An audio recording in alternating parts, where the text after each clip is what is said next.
네, 안녕하세요. 15번째 시간입니다. 생리심리학입니다.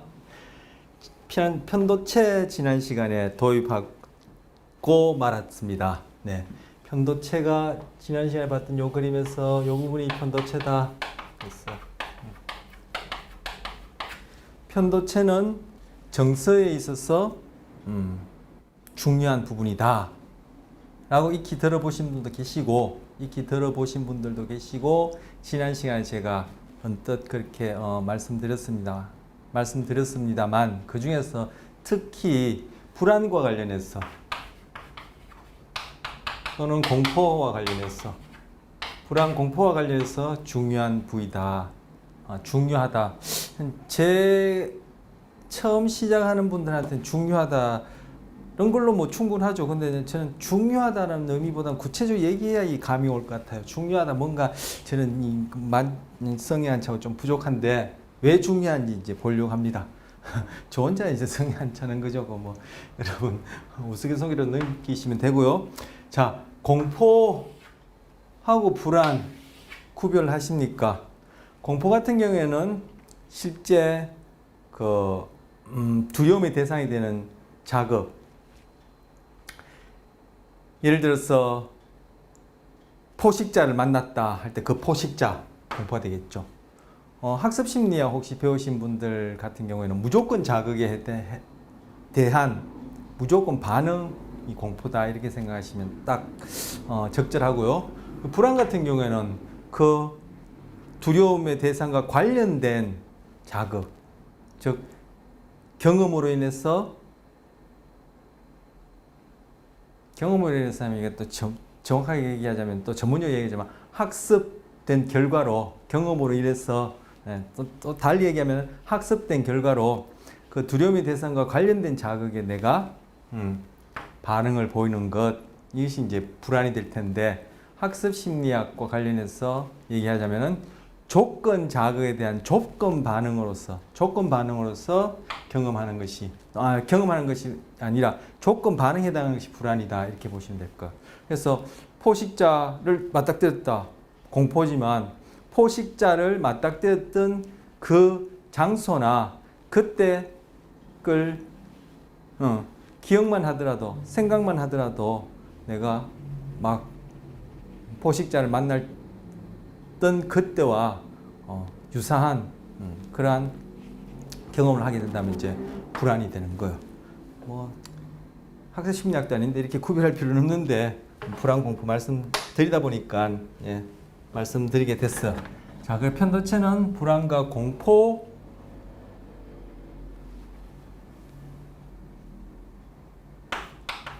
경험에 중요하다. 그런데 이때 제가 얘기하는 경험이 내가 자각할 수 있는 어떤 그런 수준의 경험, 즉 이 불안 공포가 정서 중에 한 특별한 예죠. 그럼 정서가 의식화된 것을 감정, 필링이다 이렇게 얘기할 수 있다고 앞선 시간에 말씀드린 적이 있어요. 그럼 이때 편도체가 어디에 중요하냐? 불안과 공포 경험에 중요하다 할 때 이 경험, 이것은 감정, 필링 과도 무관하진 않지만 우리의 경우에 다른 동물들을 다 포함시켜서 생각할 때 이때 경험이라는 것은 의식 이전에 비의식적인 그런 경험을 얘기를 하는 겁니다. 이 경우에는 이모션이라고 얘기하면 되겠죠. 그럼 이모션 안에 우리와 같이 내가 이 경우에 불안이나 공포라고 이름 우리가 붙인 그런 특정 필링을 경험할 수 있으니까 뭐 이모션 하면은 필링 그 안에 포함되니까 우리의 경험도 얘기하는 것이고 또 뭐 자기 자신이 그러한 경험을 한다는 것을 의식적으로 느끼지 못하는 그런 동물의 경우에도 편도체가 있는 척추동물 그 중에서도 그러니까 우리 인간과 거의 흡사한 동일한 뇌구조물을 갖고 있는 그런 포유류 같은 경우에는 우리만큼 자기 스스로가 그러한 이 경우에 불안이나 공포라는 경험을 한다라는 느낌이 있다라고 우리가 장담하기 힘드니까 그런 경우에는 또 이모션이라 얘기하면 다 포괄이 되겠어. 그래서 이때 얘기한 경험은 꼭 필링, 우리가 경험하는 감정을 얘기를 한다기보다는 그냥 감정 또는 그 감정 부분이 결여됐다 없는 다른 동물까지 포함해서 이모션을 얘기한다 이렇게 생각하시면 되겠습니다. 뭐 이런 얘기 할 설정이 안 돼. 얘기하다 보니까 또 자꾸 연결돼서 얘기가 또 길어지네요. 자, 실제 무조건 자극에 해당한다고 얘기할 수, 학습 심리학적으로 무조건 자극에 해당한다고 얘기할 수 있는 공포 자극을 맞닥뜨렸거나 아니면 조건 자극에 해당한다고 조금 아까 말씀드릴 수 있는 그런 불안한 어떤 자극을 맞닥뜨렸거나 그때 그것을 본다든지 듣는다든지 그 이외의 다른 감각으로도 경험할 수 있겠죠. 대표적인 뭐 보고 듣는 것이 우리 가장 이제 대표적인 감각 중에 하나라고 얘기할 수 있고 이제 보고 들었다 하면은 그 공포 자극 또는 불안과 관련된 불안 자극, 뭉뚱그려서 더 제너럴하게 얘기하자면 이 경우에는 이제 편도체 관련해서는 정서 중에서 특히 이제 불안과 공포와 관련된 중요한 부분이니까 불안 공포 자극이지만 좀 두리뭉실하게 얘기하면 정서 자극에 공포와 불안 관련 정서 자극 이렇게 얘기하면 되겠네요. 뭐 이 용어가 지금 중요한 게 안 되는데 간단하게 넘어가야 되는데 이게 자꾸 이렇게 말이 길어지죠. 그래서 그러한 자극에 맞닥뜨리면 그런 정보가 시각 정보든 청각 정보가 어디로 가죠? 시상으로 가요. 시상으로 가는데 시상은 모든 감각이 대뇌 피질로 가기 전에 중간에 거치는 감각 중개소라 말씀드렸죠. 그래서 대뇌 피질로 가게 되면은 그것이 여러 단계를 거쳐서 결국 의식화되어질 때 우리의 경우에 의식화되어지면 우리는 이제 필링, 감정을 경험하게 되는데 한편으로 그 시상이 그 정보를 지금 이 경우에는 대뇌 피질로 보내주는 것도 있지만 또 어떤 격까지는 대뇌 피질로 가지 않고 편도체로 보내줘요.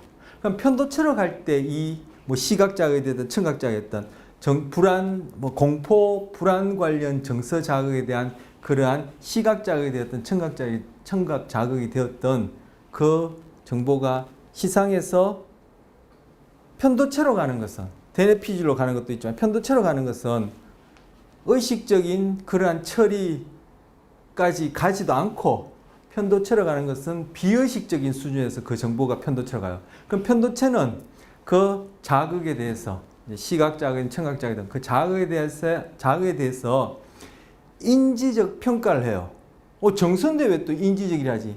여러분 또 정서하고 인지라는 이 개념을 구별을 하시는 분이 계시겠죠? 이 구별하기가 저 같은 경우에는 만만치 않던데 뭐 인지적이란 말 빼죠. 이 얘기하면 또 뭐 장황해서 지금 다 해야 될 얘기 못 하니까. 자, 편도체로 가면은 그 시각 자극, 청각 자극에 대해서 비의식적인 수준에서 즉 비의식적 평가를 내려요. 이것이 나의 생존에 위협적이냐 아니냐라는 평가를 내려요. 그래서 그것이 만약에 위협적이라고 평가 내려지면 그 정보가 지금 판서 안 하고 있는데 노트 되시죠? 그 정보가 어디로? 시상하부라는 곳으로 가요. 그리고 그 시상하부에서 어디로 가냐면은 바로 자율신경계. 이 경우에는 어디로 갈까요? 교감신경계를 활성화시키게 돼요. 그래서 교감신경계가 활성화되어지고 그때 스트레스 호르몬도 분비되고 하면은 그것이 우리 몸에 그죠? 그러한 준비 반응에 해당하는 싸움 도주 반응을 일으키고 그에 뒤이어서 우리는 어떤 도망가거나 싸우는 행동을 하겠죠. 그리고 그러한 몸 상태에 대한 정보가 내부 장기의 경우에는 미주신경을 타고 또 다른 일부의 경우에는 다른 체성신경을 타고 뇌로 올라가면 바로 아까 시상에서 눈이나 귀로 들어온 정보가 시상을 거친 다음 대뇌 피질로 간다는데 그것 타고 같이 합쳐져서 내가 바로 보는 것과 듣는 것과 관련된 불안하구나, 공포스럽구나 라는 필링을 만들어내게 되는 거야. 그래서 정서 자극이 뭐 시각이든 청각이든 그걸 통해서 편도체로 가면 편도체는 비의식적으로 평가를 내려서 그것이 생존에 위협적인 자극이라고 여겨지면 이것이 시상하부로 가고 시상하부에서 뭐 교감 신경계로 또 요 중간에 또 단계가 있긴 있어. 뭐 그것까지는 너무 상세하니까 아니요. 이 단계 얘기할 보면요. 왜냐하면 죄송해요. 왜냐하면은 제가 뇌관을 얘기를 하면서 뇌관 각성계 얘기하면서 그것이 교감신경계를 활성화시키는 상위 신경핵이 뇌관에 위치한다. 뭐 그런 얘기를 한 적이 있어. 그래서 시상하부에서 뇌관으로 가요. 근데 이게 뇌관만 하다도 우리가 배웠지만 이 뇌관이 굉장히 큰 해부학적 구조물이잖아요. 그 뇌관보다 더 자세하게 이제 제가 얘기할 필요는 없을 것 같아서 이제 건너뛴다는데 우리는 뇌관은 아니까 뇌관 포함시키고 이게 뇌관이라고 얘기한 건 굉장히 좀 두리뭉실하게 너무 이렇게 광범위하게 얘기하는데 지금 여기서는 뇌관 중에서 더 구체적 어디 이거는 뭐 얘기하는 게 좀 적절하지 않을 것 같아서 우리가 아는 뇌관 얘기하고 거기서 뭐 교감신경계로 신을 줘서 교감신경계가 활성화되어서 싸움 도주 반응을 일으키고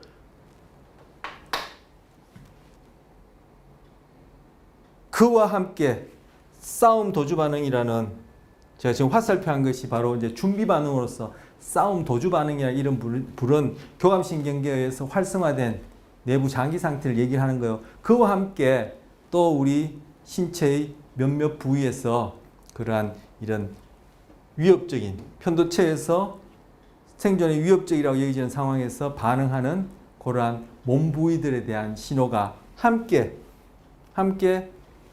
뇌로 전달되면 이 경우에 내부 장기 같은 경우에는 뭐죠? 미주신경을 통해서 전달된다 그랬죠.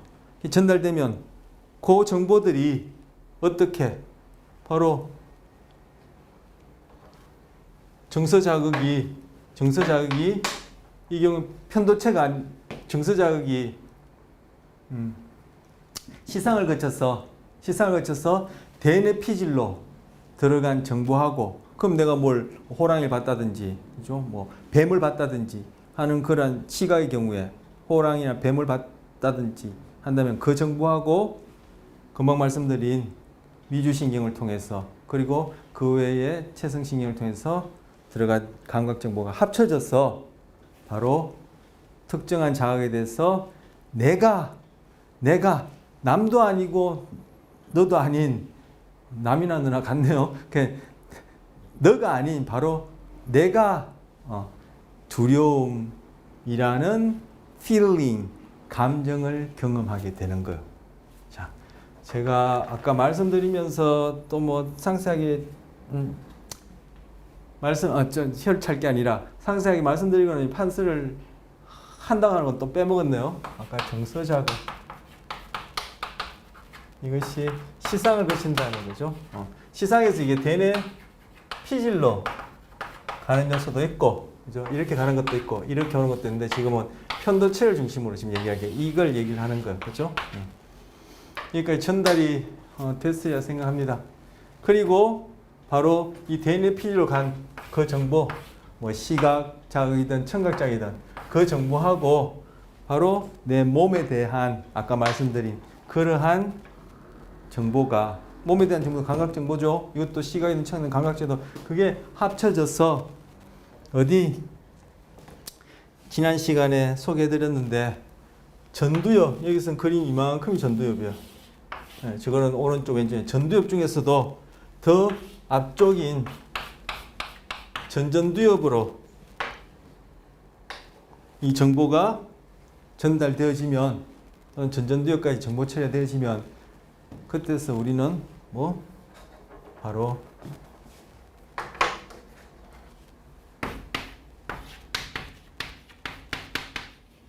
feeling 감정을 뭐 경험하게 된다라고 해요. 이때 경험은 의식적인 경험. 아까 제가 판서 처음 했을 때 편도체는 불안과 공포와 관련된 경험을 하는데 중요하다 했을 때 그 편도체를 매개해서 지금까지 일어난 이러한 불안과 공포 반응과 관련된 이 경험, 이 경우에는 어디에 해당하냐면 바로 비의식적인 평가라는 이 경험은 그죠? 비의식적으로 일어나는 거예요. 그래서 편도체가 만약에 망가졌다 하면은 이런 감정 경험도 안 생기거나 아니면 뭔가 결여된 문제가 있겠죠. 제가 그래서 퀘스천을 했습니다. 그리고 여기서 최종적으로 교감신경계에서 활성화된 이런 반응은 아예 안 일어나겠죠. 편도체가 망가지면. 그래서 사람의 경우에도 그렇고 동물의 경우에도 그렇고 편도체가 동물의 경우에 실험적으로 망가뜨리면은 쥐 같은 경우에는 고양이를 두려워하지 않고 그냥 쩌벅쩌벅 고양이한테 다가가요. 걔들이 뭐 눈이 멀어서 냄새를 못 맡아서 그런 것이 아니라 그 정서장에 대해서 이러한 불안 공포 관련 정보 처리가 즉 이러한 비의식적 평가라는 경험이 안 되어지기 때문에 그 녀석이 필링까지 그렇고 사람의 경우에도 유전적인 이유로 우르바흐라는 사람 이름이에요. 우르바흐, 비테, 우르바흐 이것도 사람이고 비테 이것도 사람이에요. 두 사람 이름인데 우르바흐 하이픈 비테, 우르바흐 비테 병이라는 유전병이 있는데 이 병의 경우에 편도체만 망가져. 그 사람에게서 유전병이에요. 이런 병이 가진 사람들은 금방 쥐가 고양이를 두려워하지 않는 것처럼 불안이나 공포 반응이 없어요. 그럼 바로 이러한 것들, 편도체의 비의식적 평가라는 달리한 비의식적인 경험에 의해서 생성된 우리 신체 상태의 정보가 결국 보고 듣고 하는 외부 대상에 대한 정보와 합쳐지지 않으면은 이런 두렵다, 이 경우에 이제 불안하다 또는 공포스럽다, 즉 무섭다, 두렵다라는 이러한 필링, 감정이 생겨날 수 없겠죠. 그런 측면에서 이 편도체가 중요하고 이 경우뿐만 아니라 우리의 인지가 되었던 정서가 되었던 모든 의식적인 산물, 이 경우에는 그 예가 바로 감정이에요. 이게 의식적인 산물인데 의식적인 산물이라는 것은 바로 비의식적인 그러한 과정들에 의해서 결국 최종적으로 구성되어진 그러한 것이다 라고 얘기를 할 수 있고 할 수 있는 것이 아니라 그렇고 산물이고 뭐 굳이 비유하자면 프로이드의 빙산 일각처럼 수면 위에 떠오른 그 일부분이 의식이고 나머지는 대부분 무의식이다. 그래서 지금 여기 경우에는 편도체를 통한 이러한 정보 처리는 수면 아래에 있는 어떤 그런 빙산 비유할 수 있고 수면 위에 떠오른 그 부분은 감정에 비유할 수 있겠죠. 물론 그 프로이드의 빙산은 그 역동적 그 다이나믹한 어떤 그런 그 정신 기제에 의해서 프로이드가 설명하려고 했던 그런 이제 현상을 설명하기 위해서 그렇게 필요한 것인데 바로 그 프로이드의 바로 빙산 그거에 이것이 딱딱 뭐 슈퍼에고 이고 에더 슈퍼에고 이고 에더가 어디 있어요, 그죠? 이드죠. 이드 에고 슈퍼에고 이게 뭐 딱딱 끼워 맞춰 들어간다 그런 의미가 아니라 그죠? 그 빙산을 이렇게 프로이드가 사용한 개념에 적용한 그 빙산 바로 그것이 아니라 빙산처럼 보여지는 부분, 보여지지 않는 부분이 더 큰 그런 경우에 그렇게 대응시켜서 이 경우에 그렇게 대응시켜서 생각해 볼 수 있다 이렇게 말씀드린 거예요. 자, 여기서 우리 지난 시간에 했던 이제 전전두엽 기능 또 하나 얘기했었어. 결국 이것이 필링, 내가 자각할 수 있는 감정이 되어지면 이거는 인지거든요. 인지거든요. 그러니까 여러분이 아까도 제가 말씀드린 인지와 정서를 어떻게 개념 갖고 계신지 구별하시는지 제가 모르니까 현재 제가 모르니까 말씀드려 그러는데 말씀드리기가 주저해서 그냥 넘어갔는데 이 경우에도 더 뭐 그거에 대해서 얘기하려면 지금 해야 될 부분을 못하니까 지금 이렇게 내가 자각하는 감정, 필링이 되어지면 그건 하나의 인지가 되어지는 거다. 이렇게 정도만 말씀드리고 말아야겠어요. 자, 그래서 지난 시간에 말씀드렸던 전전두 옆 또는 전전두 피질 기능과 관련해서도 지금 하나 편도체 얘기하면서 살펴봤고 좀 전에 시상하부라는 거 얘기했어요. 시상하부. 91쪽에 보시면 시상하부 나와요. 91쪽에 왼쪽 칼럼 첫 번째 줄에 보시면 거기 91쪽엔 그림이 많고 그림 몇 개 없죠? 91쪽 오른편에 보시면 시상하부는 먹기, 마시기, 체온 조절, 그리고 생식에 대해서 성행동을 얘기를 하는 거예요. 그리고 싸움, 그리고 도주 또는 활동 수준. 자, 아까 교감신경계 그리고 이전에 교감신경계 활성화되면 싸움, 도주 반응이라고 그렇게 이름표를 붙인 그러한 반응이 일어난다.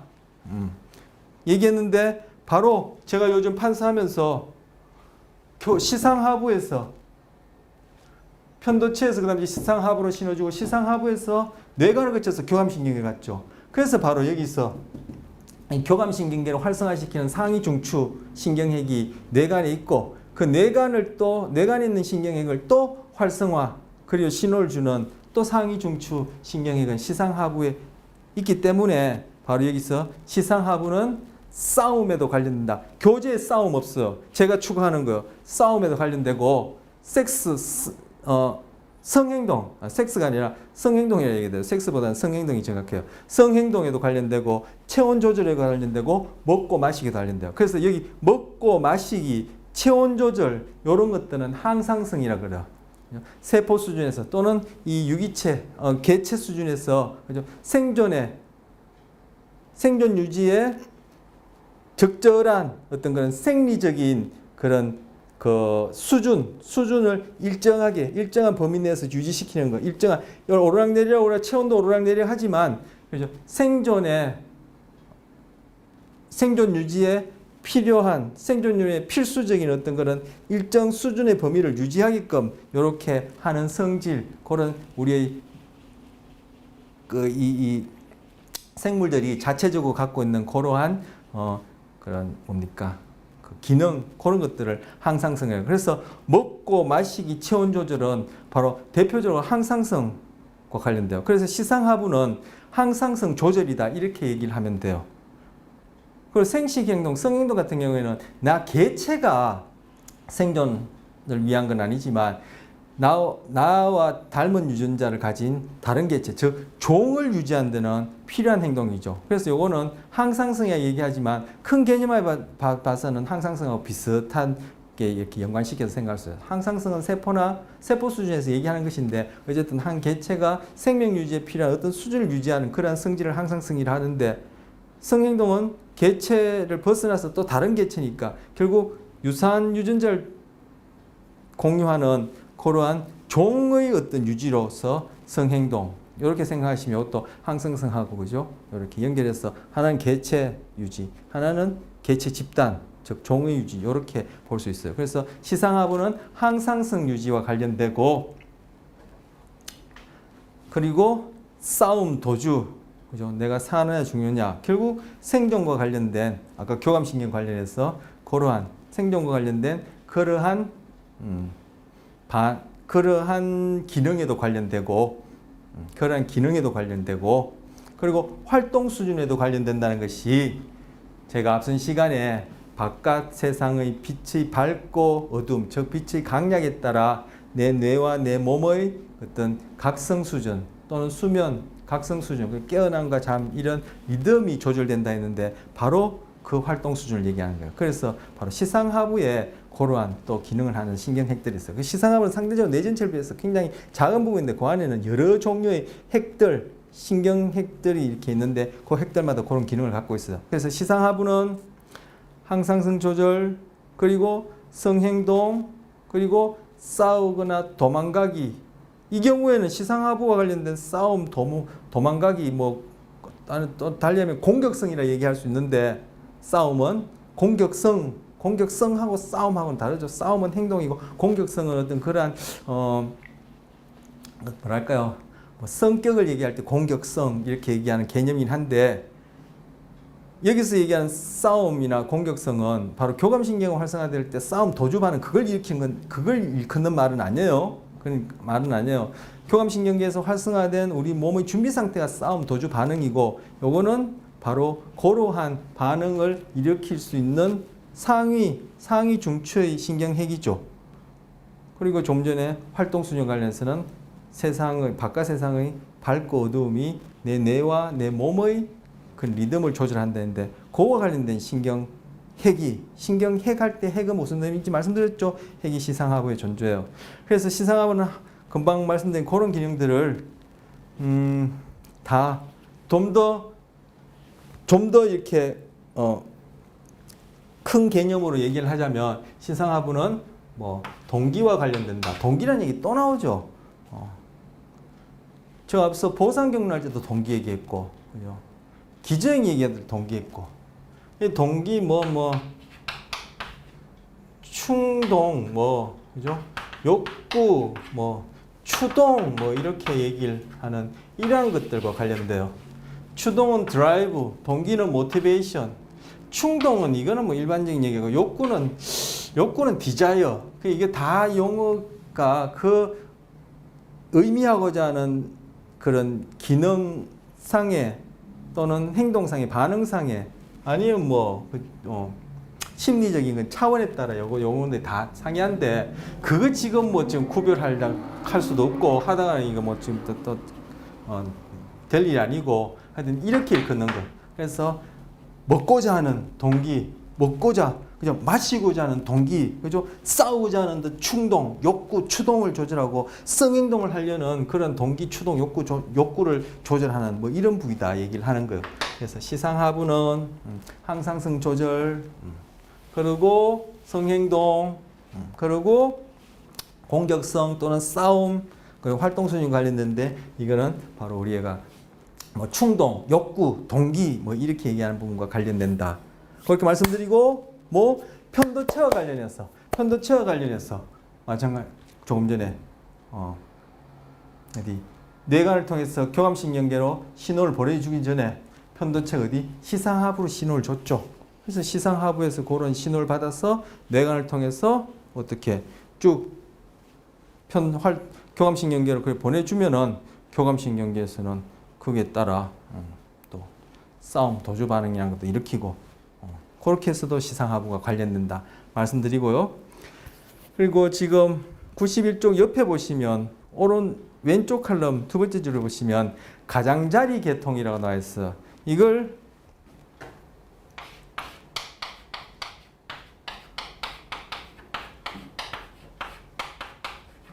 가장자리 계통, 이거 지금 한글 쓰기를 해서 이렇게 썼는데, 여러분 들어보신 분도 계실 거라 생각하는데, 변연계라는 거예요. 변연계.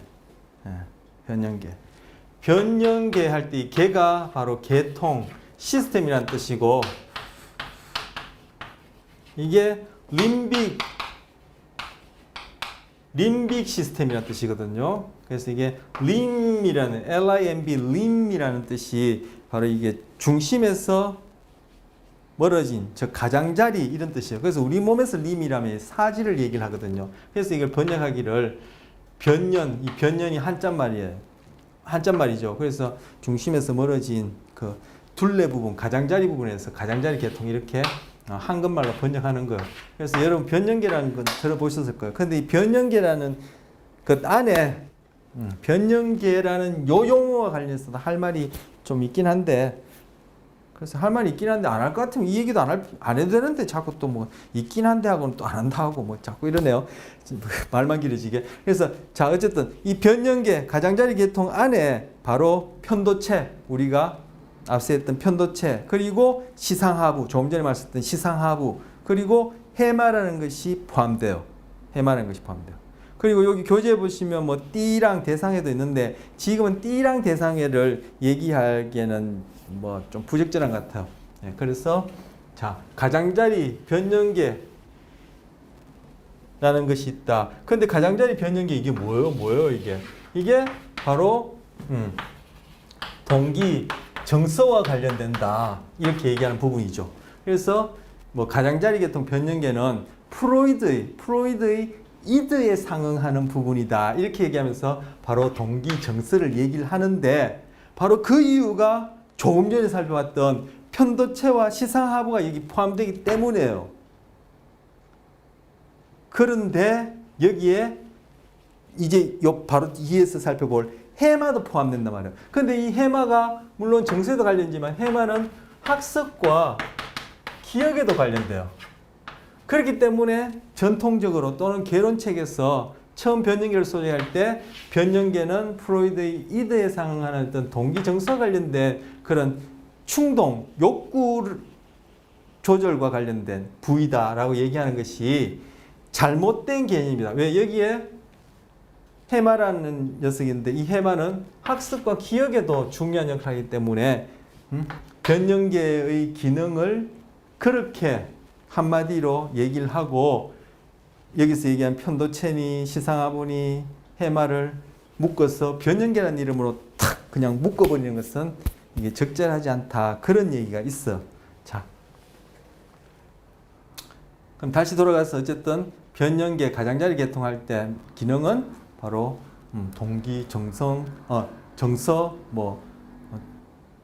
추동, 충동, 욕구와 관련되기 때문에 이것이 프로이드의 이드와 관련된다 라고 얘기할 때는 여기서 특히 편도체 또는 뭐 시상하부 이런 것들을 염두에 두고 하는 얘기인데 바로 이 가장자리 계통 변연계 안에 해마도 포함되는데 해마는 조금 전에 말씀드렸듯이 정서하고도 밀접한 관련이 있어요. 그런데 해마가 정서와 어떻게 관련인지 얘기하려면 편도체의 관계를 얘기를 하면서 좀 더 많은 부위를 끌어와서 얘기를 해야 되기 때문에 지금 그걸 얘기를 하는 것은 너무 복잡하고 해마의 가장 대표적인 기능인 학습, 기억과 관련된 얘기를 하려고 해요. 편도체는 단기 기억을 장기 기억으로 옮기는데 즉 짧은 기간 동안 기억할 수 있는 것을 오랫동안 기억할 수 있도록 전환시키는데 그 바로 전환시킨 것을 응고하라 그래요. 시멘트 우리 이렇게 바르고 나면 시간이 지나면 딱딱하게 되어지는 것처럼 바로 그렇게 기억이 응고화된다고 해서 단기 기억을 장기 기억으로 응고화시키는데 뭐 해마가 중요해요. 그래서 해마가 망가지면은 기억 상실증이 일어나요. 그래서 우리가 흔히 기억 상실증 하는 것은 바로 단기 기억이 장기 기억으로 되지 못하는 응고화가 못 일어나는 게 기억 상실증이에요. 왜? 해마가 망가지면은 응고화가 안 일어나기 때문에 기억 상실증이 일어나는 거예요. 잠시 그 순간, 짧은 순간, 단기 기억은 언제부터 언제까지냐 딱 정해지지 않았어요. 근데 통상 몇 분 정도를 얘기를 해요. 어떤 사람은 뭐 몇 초를 얘기를 하고, 어떤 사람은 좀 더 길게 몇 분이나 몇 시간을 얘기를 하는데, 그건 참 애매해요. 뭘 단기로 얘기를 해야 될지, 그죠? 1초를 기준으로 보면 1시간 장기고, 그죠? 1시간을 기준으로 보면 1분도, 장기고 1시간, 한 달 기준으로 보면은 1시간도 단기일 수 있는데, 기준을 어디에 잡느냐에 따라 그것이 애매한데, 이게 통상적으로 몇 초다, 몇 분이다 딱 약속된 건 없고, 통상적으로 몇 분 단위 정도를 얘기를 해요. 그래서 몇 분 정도 이렇게, 지속되어지는 이런 기억들은 되는데, 그것이 잠시 몇 분만 지나고 다시 그것을 기억해보라면은 못하는 것이 바로 기억상실증이다. 라고 하고 그 기억상실증은 단기 기억이 장기 기억이 되는 응고화가 안 돼서 그렇다. 왜 안 되는데? 바로 응고화에는 해마가 중요한데 해마가 망가지면은 기억상실증이 된다. 이렇게 얘기를 하는 거예요. 그리고 이때 이 기억, 이 기억이란 것은 바로 의식적인 기억을 얘기를 하는 거예요. 우리가 학습하고 기억하는 데는 의식적인 학습 과정과 의식적인 기억 과정을 요구하는 또는 의식적인 과정을 통해서 학습과 기억이 되지는 그런 류의 학습과 기억도 있고, 학습하고 기억하는 것이 비의식적으로 이루어지고 그것이 나중에 회상되어질 때도 의식적인 그러한 과정 없이 기억되어지는 그러한 학습도 있어요.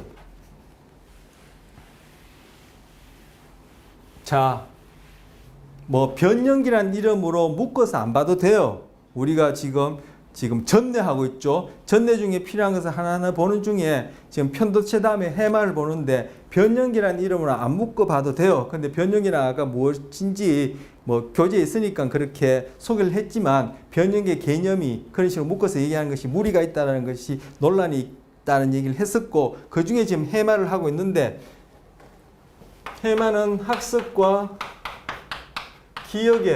기억하고 학습은 같이 한 덩어리로 그렇게 다루면 된다, 다룰 수 있다 말씀드렸죠. 이것 안에는 그죠? 의식적인 학습과 비의식적인, 제가 무의식하고 구별하기 위해서 비의식적이란 말 쓴다 했죠. 그래서 의식적인 학습 기억과 비의식적인 학습 기억으로 나눌 수 있는데, 바로 해마는 이 의식적인 학습과 기억에 관여한다. 해마는 뭘 하는데, 단기 기억에서 그죠? 기억이란 말 빼겠습니다. 장기 기억으로 전환시키는데, 그걸 근본적으로 뭐 응고화하는데 중요하다. 그래서 해마가 망가지면 응고화가 안 일어나기 때문에 바로 그렇게 해서 장기 기억화되지 못하고, 그때 그 순간은 기억하지만 돌아서면은 다시 그것을 기억해내지 못하는 뭐 기억상실증이 일어나고, 우리가 기억상실증이라 할 때는 바로 이 해마에 의해서, 즉 해마가 제 기능을 못해서, 달리 하면 단기 기억을 장기 기억으로 응고화시키지 못한 의식적인 기억에 대해서 얘기를 하는 것이다. 이렇게 정리할 수 있습니다. 아까 말씀드렸던 다시 한번 말씀드린 거죠. 자, 그림 해마는 그럼 어디 있는데? 해마는 뭐 교재 여기저기 찾을 수도 있지만 제가 그림을 갖고 있으니까 그림 좀 보도록 해보겠습니다. 지금 이마 쪽, 뒤토스 쪽, 바로 저와 같은 방향에서 보여주는 거죠. 그래서 이만큼이 척두엽, 전두엽, 두정엽, 후두엽, 척두엽 말씀드린 적 있었죠. 척두엽. 그 여기 보시면 이렇게 빗금친 부분, 동영상으로는 이게 짙게 보일 텐데, 이 부분이 바로 편도체예요. 지난 시간에 편도체는 뭐 척두엽 안에 위치한다 했죠. 바로 그것과 인접해서 이렇게 있는 것이 점선을 표현한 것이, 여러분 동영상에 점선을 보이지 말아요. 이렇게 있는 것이 바로 해마예요. 그래서 이 방향으로 이렇게 자르면 척두엽 한 이 정도 있거든요. 척두엽 이 아래편 라인이 이 안경 걸쳐지는 이 귀 정도 이렇게 위치해요. 그래서 이 부분이 척두엽인데, 이렇게 잘라서 돌려보면은, 이렇게 자른 다음에 제 머리를 이렇게 자른 다음에 이렇게 정면으로 보는 거 보면은, 이게 지금 이게 둘러싸인 이 부분이 다 이만큼이 척두엽인데, 이 덩어리가 다 척두엽인데, 제가 색칠한 이 부분은 척두엽의 껍데기 부분, 척두엽 피질이에요. 그런데 바로 이 척두엽 피질 부분이 안쪽으로 이렇게 똘 말려 들어간 바로 이 부분이 해마예요. 해마는 이게 바닷말이란 뜻이거든요.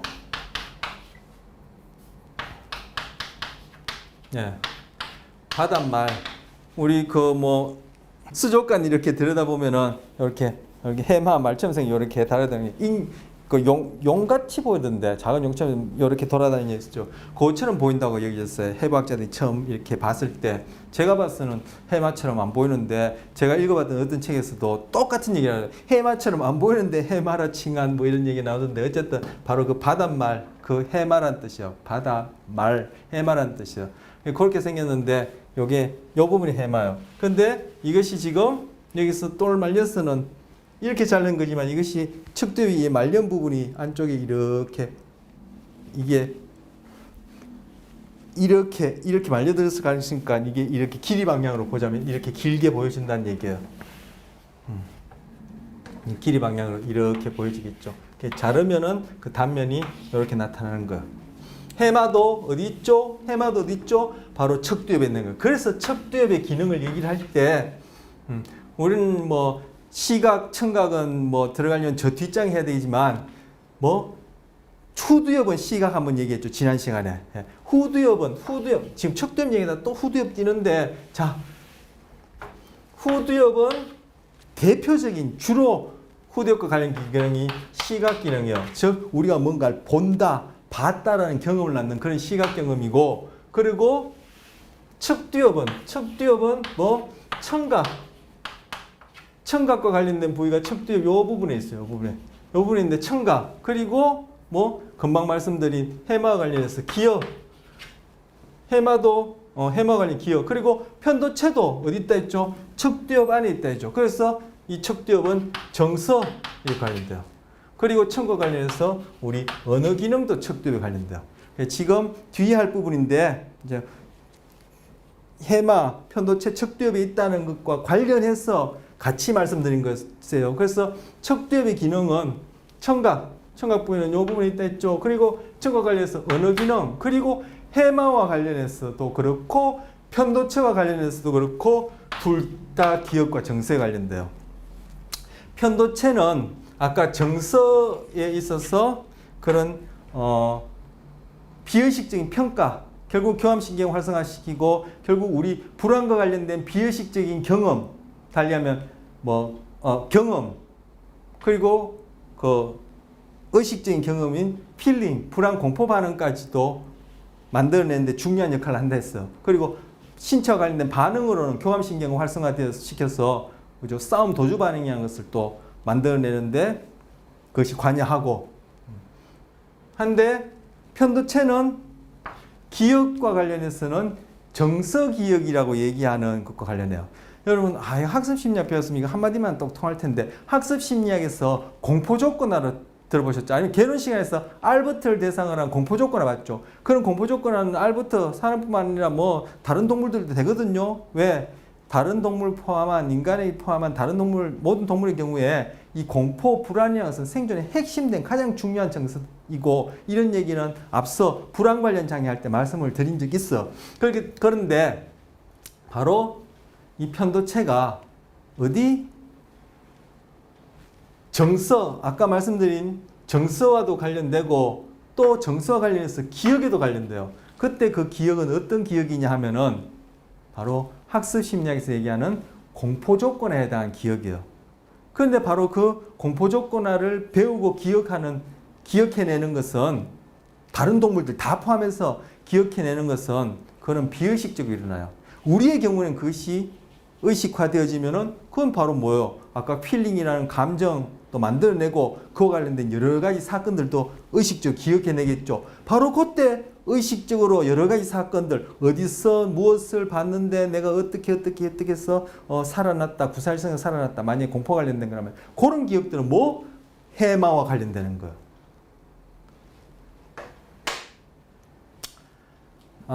이거 여러분한테 딱 깔끔하게 전달됐습니까?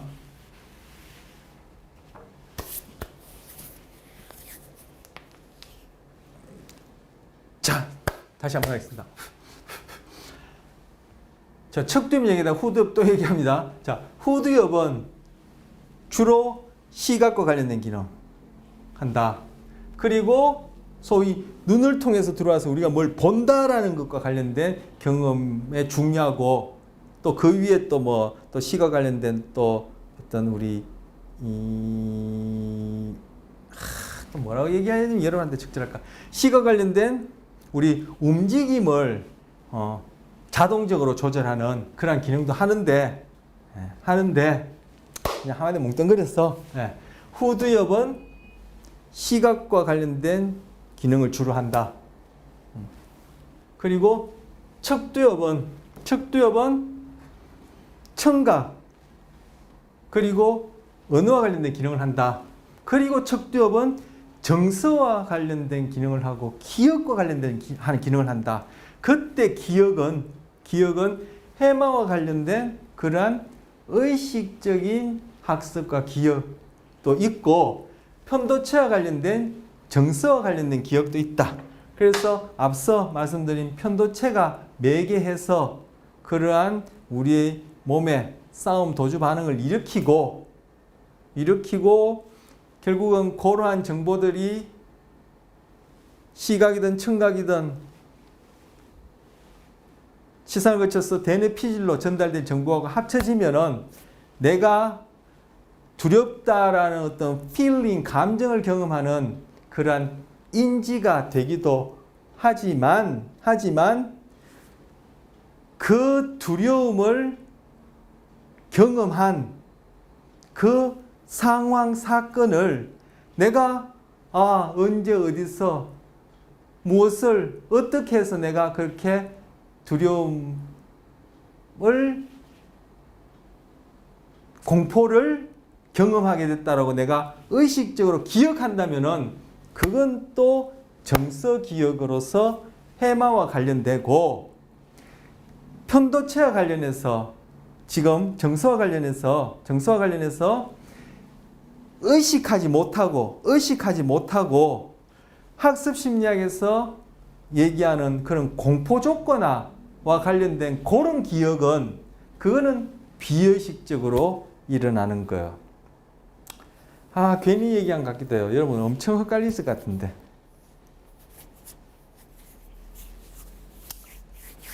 자, 한 번만 더 얘기할게요. 편도체와 관련해서 기억이 있는데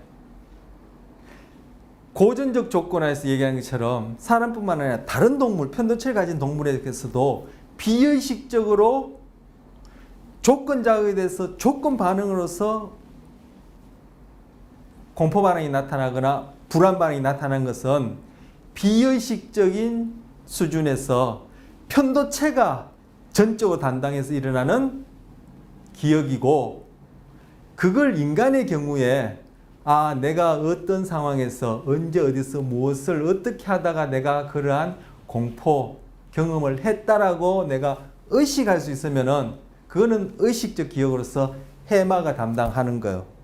그리고 편도체는 또 한편 정서 자극에 대해서 비의식적으로 평가를 내린 다음에 시상하부 뇌관을 거쳐서 교감신경계를 활성화시켜서 내 몸의 싸움 도주 반응이라는 것도 일으키고 이렇게 되어지는 거야.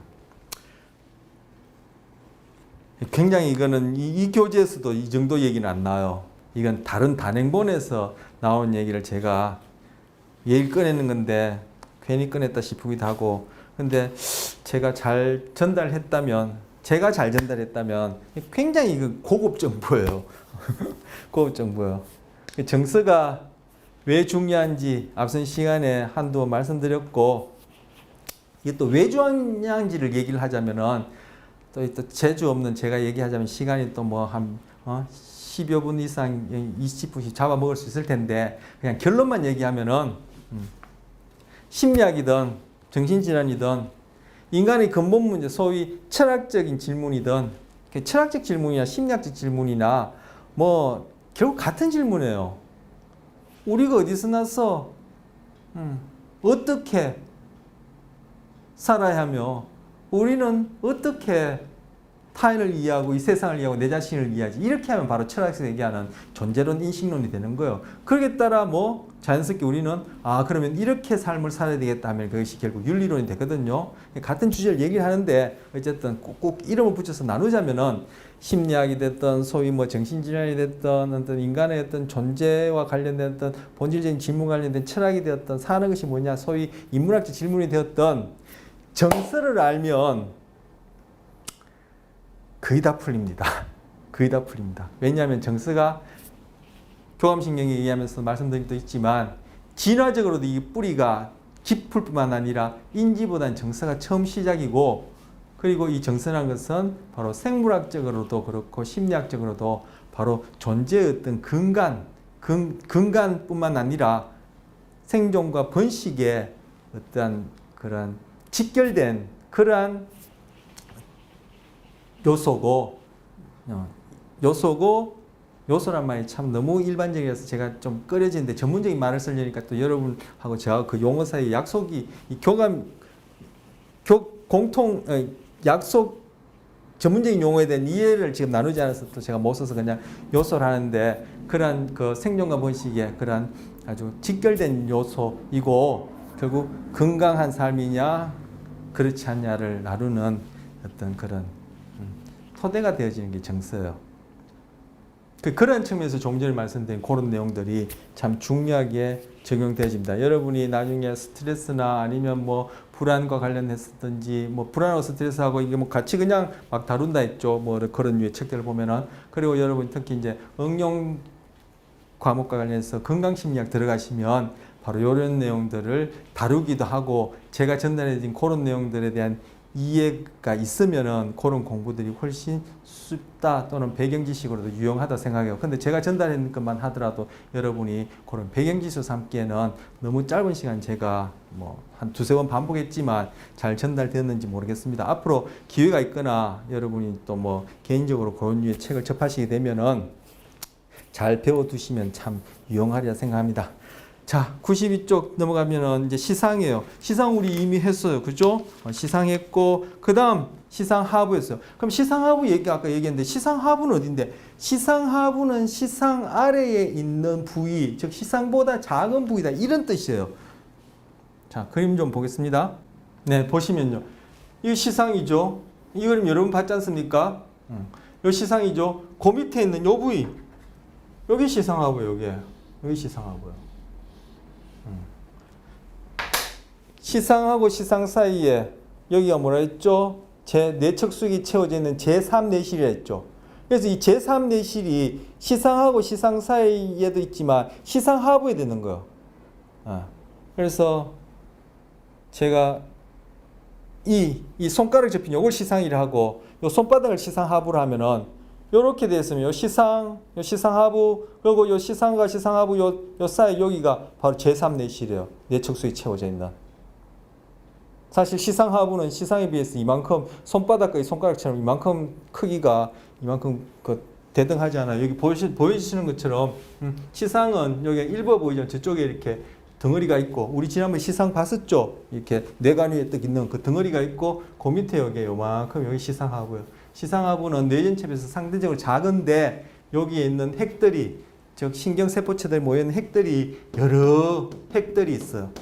즉 신경세포체들이 모여있는 그룹들이 여러 그룹들이 있어요. 즉 핵인 거죠. 정확하게 얘기하면 그룹이라는 것은 그냥 일반적인 용어고 핵들이 여러 핵들이 있는데 그 핵들이 가진 기능들이 아까 본 것처럼 먹고 마시고 체온 조절 같은 항상성 유지와 그리고 성행동 그리고 공격성 이라고도 얘기를 하고 싸움 이런 행동을 관련된 동기 이런 것들을 조절하고 그러니까 욕구, 충동 이런 것들을 조절하는 부위다 이렇게 얘기를 하기 때문에 하고 이 시상하부가 변연계에 포함되니까 아까 변연계 기능을 그런 식으로 동기, 충동, 욕구와 관련된 프로이드의 이드에 상응하는 부위다 이렇게 변연계를 얘기를 하기도 한다고 아까 말씀드렸었어요.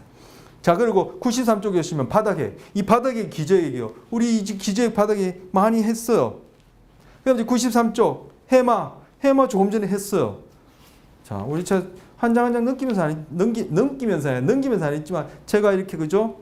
나름 어쨌든 차근차근 밟아갔는데 교재하고 순서만 다를지 이렇게 차근차근 후내에서부터 중내 쭉 밟아가고 있는 중에 지금 94쪽 넘을 뇌실이에요. 우리 뇌실 이미 했죠? 예. 자, 이제 갑니다. 자, 그렇게 해서 98쪽이 펴시면 대뇌겉질이 나요. 대뇌겉질. 이 대뇌겉질은 챕터를 따로 해서 다 소개하고 있어요. 근데 이 대뇌겉질의 어떤 각 부위들마다의 기능은 이제 저 뒤에 시각 이후부터 가면은 이제 대뇌겉질 관련된 이제 그러한 기능들을 상세하게 다루죠. 그리고 이제까지 살펴봤던 그런 것들과 직간접적으로 연결되어서 최종적으로 아니면 상대적으로 더 복잡한 그러한 정보 처리와 관련된 기능을 하기 때문에 고위 중추다. 중추는 척수와 뇌를 중추라는데 우리 지금까지 여기까지 본 거 다 중추예요. 중추신경의 중추인데 그 중에서도 고위 기능과 관련된 중추다. 그렇게 얘기를 하고 그러한 기능들은 뒤에 결국 여러 이제까지 배운 것들 토대로 해서 더 깊이 들어가는 그런 부분과 관련해서 이제 대뇌급지를 많이 얘기를 해요. 근데 저희는 그런 부분들 제가 필요한 부분들은 짝지어서 얘기를 해갖고 하겠지만 요 지금 99쪽에서 뭐 한 몇 쪽입니까? 한 100 한 여쪽 100여 쪽이 아니에요. 한 110쪽 110쪽도 안 되네요. 아니 제가 하나 둘 셋 한 네다섯 장에 걸쳐 있는 요 내용들은 대뇌급질에 대한 기능들, 그냥 대표적인 기능들을 그냥 말 그대로 개론 수준에서 쭉 소개하는 그런 내용인데 따로 챕터를 구별했어요. 대뇌급질을. 뭐 대뇌급질에 대한 뭐 도입을 너무 길게 얘기했어. 자, 그래서 아까 이 교재 100페이지 펴보시면 뒤통수염 나와요. 바로 제가 아까 조금 전에 척두엽의 기능 얘기하면서 뒤통수염 얘기했잖아요. 이게 뒤통수엽이에요. 지금 여기서 이게 이마 쪽이고 여기 뒤통수 쪽이면 뒤통수엽이 이만큼이에요, 이만큼. 그리고 이 그림에서는 여기 요만큼 보이겠죠. 그 안쪽에서 이게 뒤통수엽이에요. 지금 손에는 여기고 이 뒤통수엽. 뒤통수엽 여기서 제가 늘 써왔던 말로 뒤통수엽이라 하지 않고 저는 늘 후두엽 했죠. 후두엽, 뒤통수엽 뭐 둘 다 알았으면 좋겠습니다만 제가 매번 할 때마다 뒤통수엽, 후두엽 하면 뭐 혀도 꼬일 것 같아서 후두엽만 얘기를 했는데 뒤통수엽은 한글석이에요. 자, 뒤통수엽이고 뭐 이 껍데기 부분은 뒤통수엽 피질 또는 뒤통수엽이에요. 이제 뒤통수엽 보고 나니까 자꾸 뒤통수엽이 또 입에 붙은데요. 후두 피질 또는 후두엽 피질. 이게 후두 피질 하면 돼요. 간혹 받아 보면 후두엽 피질이라 얘기하는 책들이 있거든요. 그래서 이 덩어리 전체는 후두엽, 그리고 껍데기 부분은 후두 피질, 그리고 이만큼은 두정엽, 껍데기 부분은 두정 피질. 자,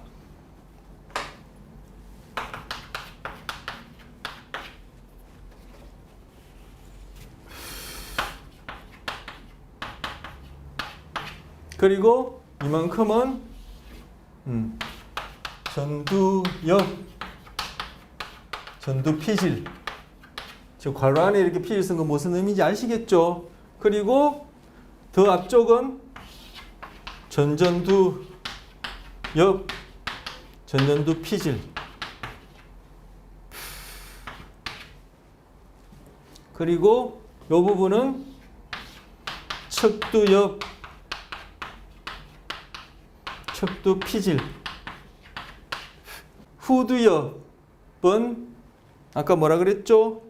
주로 시각과 관련된 기능에 관여한다. 그래서 눈으로부터 시작된 시각 정보가 시상을 거친 다음에 제일 먼저 도달하는 부위를 1차 시각 피질이라 그래요. 후두엽에 주로 시각 관련된 기능을 하는데 후두 피질 중에 눈을 통해서 들어온 시각 정보가 시선을 거친 다음에 가장 먼저 도달하는 부위로서 이름을 1차 시각 피질이라고 붙인 부분이 바로 여기에 있어요. 피질은 껍데기 부분입니다.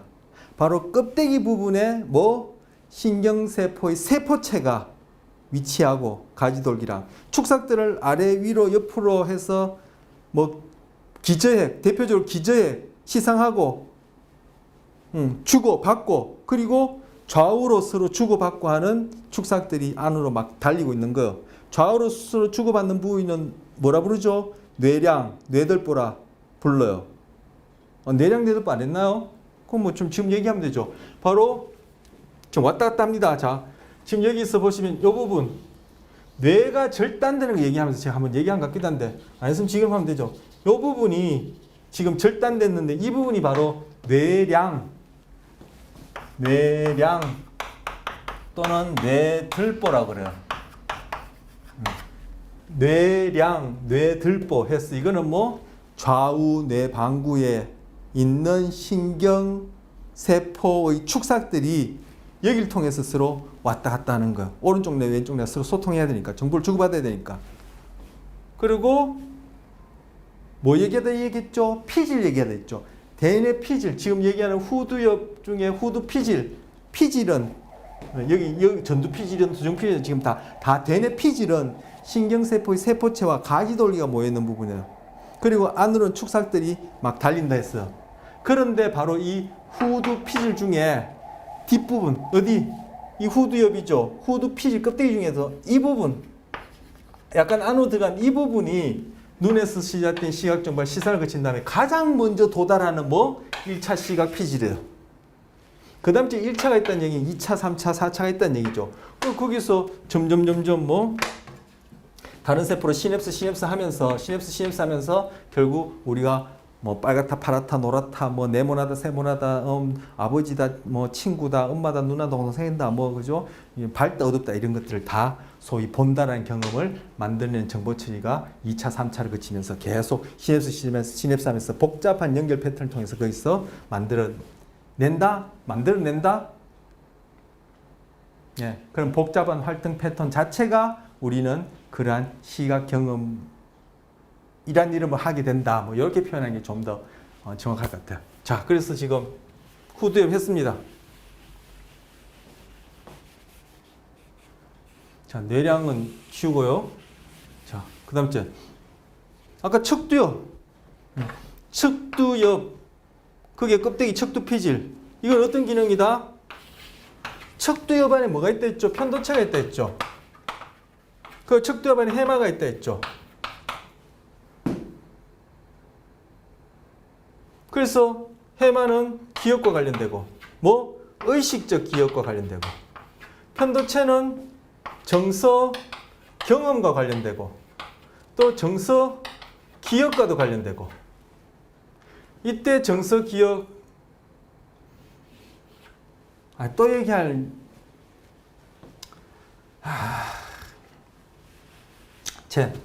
편도체는 정서 편도체는 정서와 관련되고 정서와 관련해서 아까가 아니라 정서와 관련해서 대표적으로 그 교감신경계와 활성화와 스트레스 호르몬 분비와 관련된 그러한 싸움 도주 반응에 해당하는 그러한 정서 반응, 싸움 도주 반응이 처음 소개할 때는 그냥 교감신경 활성화에 해당하는 준비 반응이 얘기했죠. 그게 정서 반응에 해당하는 것이거든. 정서 반응. 그 정서 반응을 또 만들어내고 그리고 고전적 조건화처럼 비의식적으로 이루어진 학습과 기억에 관여하고 편도체가.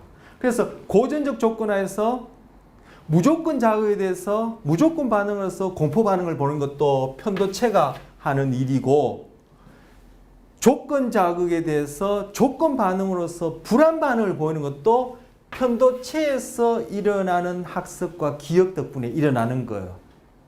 그래서 편도체는 정서와 관련되는데 바로 싸움 도주 반응과 같은 정서 반응을 만드는 데 중요하고 그리고 금방 말씀드린 무조건 자극에 대한 조건 반응으로서 일어나는 정서 반응 바로 금방 얘기한 거 싸움 도주 반응이 거기에 해당한 예고 그리고 조건 자극에 대해서 조건 반응으로서 불안을 일으킬 수 있는 그러한 학습과 기억이 일어나는 것도 편도체에서 일어나는 일인데 바로 그러한 조건 반응에 대한 조건 자극에 대한 조건 반응으로서 학습과 기억은 비의식적인 학습과 기억이고 그리고 해마는 의식적인 기억과 관련된다. 아까 기억상실증 얘기하고 단기 기억에서 장기 기억을 응고와 얘기하면서 말씀드렸죠.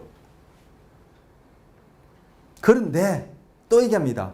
헷갈릴 수 있는데 그런데 내가 정서와 관련된 기억인데도 언제 어디서 무엇을 어떤 상황에서 내가 그러한 공포, 불안 경험을 했지라고 내가 의식적으로 기억해낼 수 있으면 그건 바로 또 해마의 의식적 기억에 해당하는 것. 그리고 뭐 척두엽은 청각, 언어와 관련된다 그랬죠. 그래서 귀를 통해 들어간 소위 소리와 관련된 정보는 여기는 척두엽이 지금 옆으로 보이는 척두엽이 없어서 지금 요 과정을 해야 될 판인데 바로 이 척두엽 이렇게 했으면 요 부분이 뭐 1차 청각 피질이 있어요.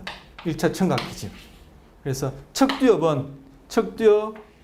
요 부위에 1차 청각 피질이 있기 때문에 이것도 1차가 있다는 얘기, 2차, 3차가 있다는 얘기예요. 어쨌든 1차 청각 피질이 있어서 귀를 통해서 들어간 소리 정보가 이로 먼저 도달된 다음에 점점 시냅스에서 다른 세포와 연결 통해서 소위 우리가 듣는다는 경험을 만들어내고 그렇기 때문에 척두 피질은 청각과 관련되고 바로 청각과 관련해서 언어 기능도 척두엽과 관련된 중요 기능이고 바로 척두엽 안에 편도체와 해마, 척두엽이 안으로 말려간 부분이 해마고 또 척두엽 안에 편도체가 있는데 요 둘은 둘 다 정서에 관련돼요. 해마도 정서에 관련돼요. 어떻게 관련돼? 그걸 얘기하면 더 얘기가 정확해져서 그건 생략하고 해마도 편도체도 둘 다 정서에 관여하고 둘 다 기억에 관여한다. 근데 아까 의식, 비의식은 그렇게 그죠? 헷갈릴 수 있으실 텐데 처음 들으신 분은 헷갈릴 수 있을 텐데 그런 미묘하게 알면은 미묘하잖아요. 그 분명한 건데 처음 들으신 분은 헷갈릴 수 있으니까 그런 식으로 어떻게 좀 미묘하다 간 표현이 정확하지 않은데 그렇게 구분할 수 있다. 그렇게 얘기하고 마치겠습니다. 그래서 척두엽은 정서, 기억, 청각 그리고 언어와 관련된다. 자, 그 다음째 두정엽은 신체 감각과 관련돼. 신체 감각하고.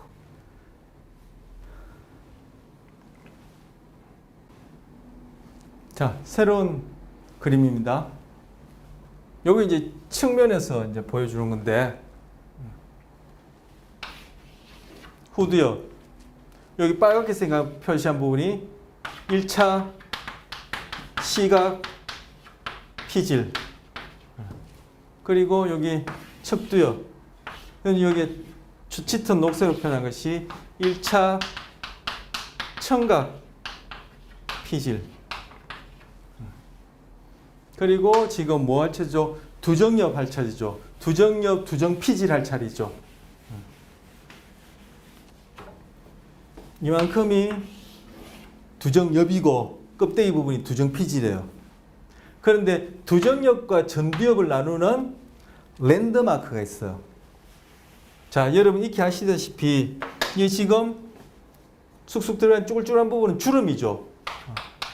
주름을 여기서는 고랑이라 부르고 또는 구라고 불러요. 구. 그리고 불룩불룩 튀어나온 부분을 이랑이라 부르고 이랑이라 부르고 회라고 불러요. 회. 그래서 주름진 부분은 고랑, 불룩불룩 튀어나온 부분은 이랑 이렇게 부르는데 자, 이것들은 다 이랑이죠. 또는 회라고 부르고 회는 한자 말이에요. 그리고 이것들은 다 주름이죠. 주름인데 한자말로 고랑이라 부르고 이랑 튀어나온 부분, 고랑 들어간 부분 이거는 이제 한글 쓰기를 한 것이고 회 튀어나온 부분 회 부르는 이거는 한자말을 쓴 것이고 이 부분 지금 척두엽하고 전두엽과 두정엽을 나눈 이 부분 있죠.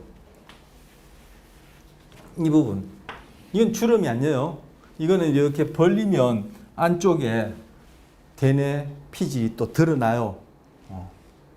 이건 주름이 아니라 이렇게 접해 있는 부분이에요. 그래서 이걸 이렇게 벌리면 안에 이렇게 나타난 부분은 있을 텐데 제가 점선을 표현하면 이 부분은 1차 미각 피질이에요. 1차 미각 피질. 혀에서 시작된 소위 우리가 미각이라고 얘기하는 그런 정보가 처음으로 도달하는 부분이에요. 자, 그래서 이건 주름이 아니니까 접해 있는 거다 얘기를 하고 접한 부분이 있으니까 벌려보면은 안에 또 피질이 드러나는데 그 부분은 1차 미각 피질이라고 또 이제 소개했습니다. 자, 이 주름 중에 아까 뭐 얘기하다 주름을 얘기했죠? 바로 두정엽과 전두엽을 나누는 랜드마크가 있다. 표지가 있다. 뭐 주름 중에 가장 깊은 주름이 있어요. 바로 이 주름이요. 이걸 중심 고랑이라고 얘기하고 주름에 해당하는 것을 여기 고랑이라 부른다 했죠. 중심 고랑이라 얘기하거나 또는 중심 구라고 얘기해요. 주름 중에서도 깊은 주름은 또 구라고 얘기하기도 하거든요. 그래서 중심구, 중심고랑이라 그래요. 그래서 이 중심고랑을 기준으로 뒷부분은 자 여기는 중심고랑 또는 중심구 이렇게 불러요. 그래서 뒷부분을 두정엽, 앞부분을 전두엽이라 불러요. 부르는 게 아니지 전두엽이죠. 그런데 바로 이 두정엽은 신체 감각. 좀 전에 이 그림 말고 앞서 그림 볼 때 제가 이제 그 신체 감각이라 한번 이미 하고 이 그림 넘어왔는데 신체 감각, 즉 신체로부터 들어오는 감각들을 여기서는 처리해요. 이 시각, 아까 후두엽 시각의 청각, 뭐 언어, 그다음에 뭐 기억, 정서 관련된다. 이거는 신체 감각을 처리해요. 그런데 후두엽에 1차 시각 피질이 있었고 척두엽에 1차 청각 피질이 있었고 지금 여기를 이렇게 벌리면 그죠? 1차 미각 피질이 있었던 것처럼 두정엽이 신체 감각과 관련된 정보를 처리하는데 관여하는데 그 중에서도 바로 이 중심구, 중심고랑 뒤편에 있는 이 불룩한 이 부분은 회에 해당하죠. 그런데 한글 쓰기라면 이거 뭐 중심 뒤 이랑이 되겠죠. 고랑, 이랑, 예. 또는 한자 말하면 중심 후 회가 돼요. 이 부분이 바로 1차 체감각 피질이에요. 1차 체감각 피질 또는 1차 신체 감각 피질. 뭐 1차 체감각, 1차 신체 감각. 그 말이죠. 피질. 그럼 1차가 있단 말은 2차, 3차가 있다는 얘기 아니겠어요? 그래서 신체로부터는 그런 감각 피질은 어디 시상을 거친 다음에 1위로 들어간 다음에 이것이 주변에 있는 세포로 정보 전달하면서 우린 신체에 대한 감각을 경험하게 되는 거예요. 그래서 두정엽은 신체 감각. 그리고 바로 중심고랑 중심구 뒤에는 이 부분은 1차 체감각 피질이라 부릅니다. 자, 이제 전두엽이에요. 이제 한 바퀴 쭉 돌았어요. 그렇죠? 그리고 전두엽은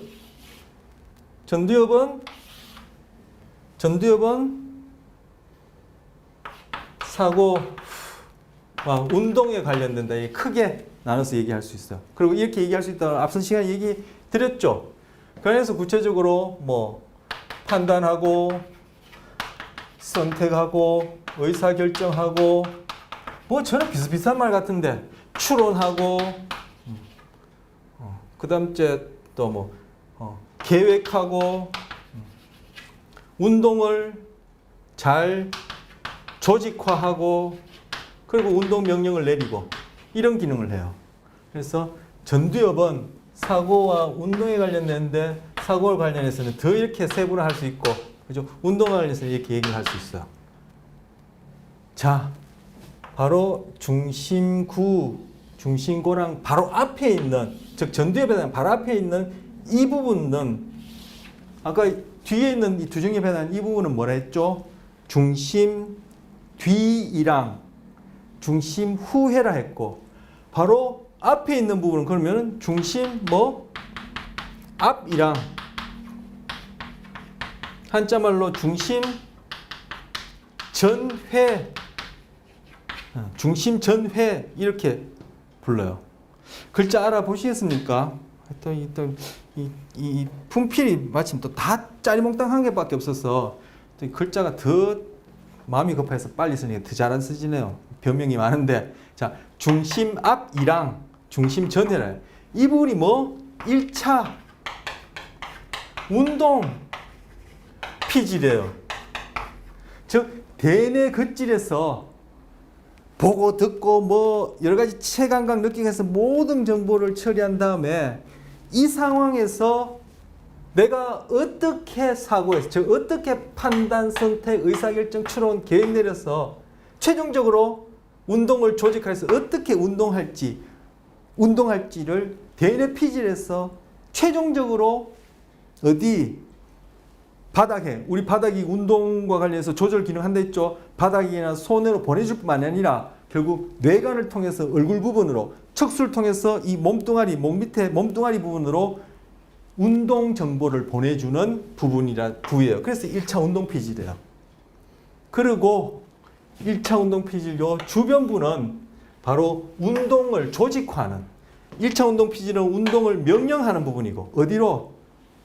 뇌관이나 척수로, 또는 운동 조절 관련해서는 기저귀과 손으로 보내주는데 어쨌든 운동 명령을 내리는 부분이고, 1차 운동 피질 앞부분은 거기에는 뭐 보조 운동 피질, 전 운동 피질이라고 있는데, 바로 그 부분은 운동을 어떻게 일으킬지, 이게 organize, 조직화한다, 계획 세운다, organize 한다라고 얘기하는 게 가장 적절할 것 같은데, organize 하는 부분이에요. 그리고 더 앞부분은 뭐죠?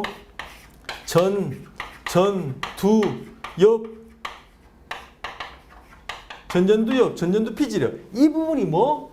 사고와 관련해서 판단하고 선택하고 의사결정하고 추론하고 계획하는 거예요.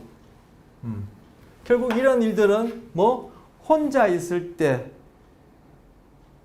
하지만 우리는 다른 동물들에 비해서 사회적 동물이니까, 그리고 사회적 동물에게 있어서는 이 전전두 피질이 특히 많이 진화적으로도 발달되어 있어요. 그래서 이 부분은 뭐 사회 인지에 중요한 기능을 하는데, 바로 어울려 사는 다른 동물들도 포함해서 우리가 나 혼자만 사는 것이 아니라 사람뿐만 아니라 다른 동물도 포함해서 이 개체들 집단 안에서 여러 시시각각 변하는 상황 속에서 판단하고 선택하고 의사결정하고 추론하고 계획을 내린 다음에 어떻게 그게 적절하게끔 내가 운동을 해야 되겠다라고 여기지면은, 즉 운동 계획이 수립되면은 거기에 대해서 구체적으로 어떻게 움직임을 할지를 딱딱딱딱딱딱딱 조직한 다음에 최종적으로 명령을 1차 명령이 아니라 1차 운동 피지에 보내주면 1차 운동 피지에서부터 쫙 명령이 나가야 되는 거예요. 자, 한 바퀴 다 돌았습니다.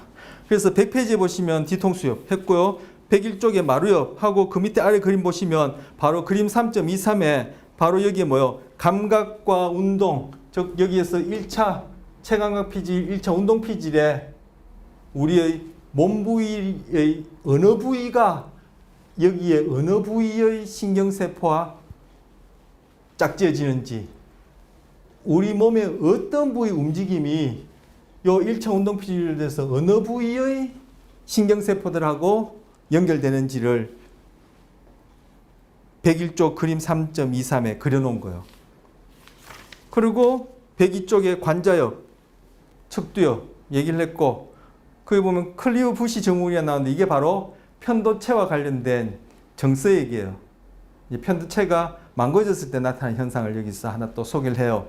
그리고 102쪽에 이마엽, 전두엽이고 바로 여기 보면 중심 앞이랑 1차 운동 피질 얘기 나오죠.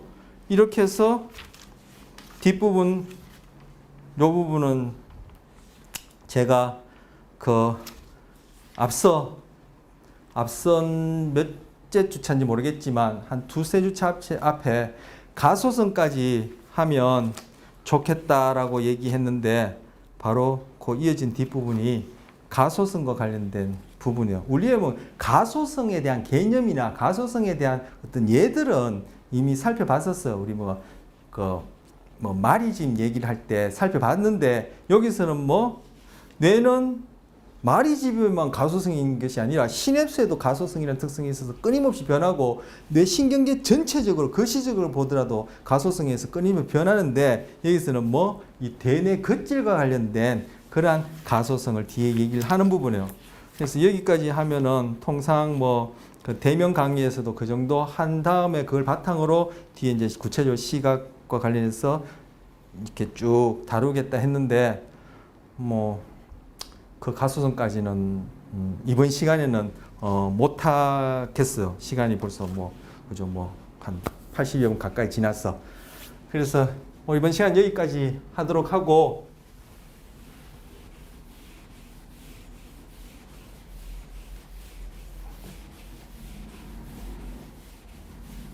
자 후두엽에는 1차 시각 피질이 있다. 그래서 눈을 통해서 들어온 시각 정보가 맨 처음 도달하는 것이다. 그래서 후두엽은 주로 시각 기능에 관여한다. 측두엽에는 1차 청각 피질이 있다. 거기는 귀를 통해서 들어온 청각 정보가 가장 먼저 도달한 다음에 결국 우리가 소위 듣는다라는 경험을 만들어내는 그 정보 처리가 시냅스 하면서 일어나고 그것과 관련해서 언어 기능이 척두엽에 관련된다. 그리고 척두엽 안에 편도체가 위치한다. 이 편도체는 정서 경험에 중요하다. 그래서 그것이 교감신경계의 신호를 건너서 보내게 되면은 싸움 도주 반응도 일어나고 스트레스 호르몬도 분비된다. 그리고 편도체는 기억 학습과 관련해서는 고전적 조건과 같은 그러한 비의식적인 학습과 기억에도 관여한다. 그리고 물론 편도체는 무조건 자극에 대한 무조건 반응으로서의 공포나 불안 반응을 일으키기도 한다. 그 예가 바로 싸움 도주 반응이 그 예다. 그래서 편도체가 정서에 중요하다지만 특히 불안 공포와 관련된 정서에 중요하다는 것이 가장 많이 밝혀져 있고 가장 전문화된 편도체 기능이다 이렇게 얘기를 해요. 그리고 해마가 또 척두엽이 있기 때문에 척두엽은 또 기억에도 관련된다 하는데 이때 얘기하는 기억은 편도체와 달리 뭐 의식할 수 있는 기억을 얘기를 한다. 자, 그다음 이제 두정엽은 신체 감각에 관련된다. 근데 그 중에서도 뭐 두정엽과 전두엽을 나누는 중심고랑 바로 뒤쪽에 있는 중심뒤이랑 중심후회는 1차 체감각 피질이다. 그래서 다른 감각과 마찬가지로 후각을 제외한 다른 감각과 마찬가지로 1차 체감각 피질에 들어간 정보도 뭐 신체를 통해서 들어온 정보가 어디 시상에서 시냅스한 다음에 1차 체감각 피질로 들어간다. 그 다음 2차, 3차 정보 처리하게 되면 우리 신체에 대한 그러한 경험과 관련된 그러한 정보 처리가 이루어진다. 그리고 전두엽, 두정엽, 척두엽 사이 이 틈새를 벌리면 안에 피질이 드러나는데 거기는 바로 1차 미각 피질이다. 그리고 후각은 조금 전에 말씀드렸듯이 다른 감각과 달리 시선을 그치지 않고 곧장 들어간다. 어디? 바로 이 바닥 쪽에 들어가요. 바닥 쪽에 들어가는 게 바로 제가 그림이 여기 있네요. 바로 이 부분. 이 부분으로 이렇게 후각 정보가 들어가요. 자. 그리고 전두엽은 사고와 운동에 관련된다. 그 중에서 바로 중심고랑 앞쪽에 있는 중심전회, 중심앞이랑은 1차 운동 피질이다. 그래서 대뇌에서 처리된 운동 명령이 대뇌를 떠날 때, 즉 최종적으로 대뇌에서 출발하는 지점이다. 1차 운동 피질이다. 그리고 그 1차 운동 피질 앞부분은 운동 명령, 최종적으로 1차 운동 피질에서 내려질 운동 명령에 대해서 어떤 식으로 명령을 내릴지 그것을 이렇게 뭐 조직한다, 올가나이즈한다, 정리정돈한다. 정리정돈의 말은 너무 그저 우리가 쓰는 일상적인 비전문적 용인데 뭐 조직한다, 정리정돈한다, 뭐 운동을 또 세세하게 계획을 세운다 이렇게 생각하시면 좋고 그보다 더 앞선 전전두 피질은 바로 사고와 관련해서 아까 말씀드린 그러한 기능을 하는 것이고 그리고 특히 사회적 동물 상대적으로 우리 인간은 다른 동물들보다 더 사회적 동물로서의 어떤 그러한 진화적 발달이 많이 되어 있는데 바로 그와 관련해서 전전두 피질이 중요한 기능을 하고 도파민과 관련해서 우리가 맨 처음 신경세포의 구조를 얘기를 하고 기능을 얘기하면서 활동전에 얘기하고 그 다음에 시냅스에서 일어나는 화학적 신호전달을 얘기를 할 때 그때 도파민과 관련해서 여러 가지 얘기한 중에 조현병 얘기했는데 바로 조현병과 관련해서 나타나는 그러한 사고의 장애라 얘기하는 환각과 망상 그것이 뭐 전전두 피질의 기능 이상과 관련된다. 그래서 바로 이 전전두 피질이 아까 말씀드린 그런 사고와 관련된 그런 기능이 중요하고 사회적 기능이 중요하고 그와 관련해서 지금 조현병이라는 것이 전전두 피질 기능의 이상으로 뭐 때문에 도파민의 과잉으로 인한 전전두 피질의 비정상적인 그러한 기능적 문제 그리고 또 유전적 구조적 그런 문제로 그런 환각, 망상 그런 것들 경험하게 된다 이렇게 말씀드릴 수 있어요. 한 번 더 정리하려고 쭉 말씀드린 거예요. 그래서 이번 시간 이렇게 해서 마치도록 하겠습니다.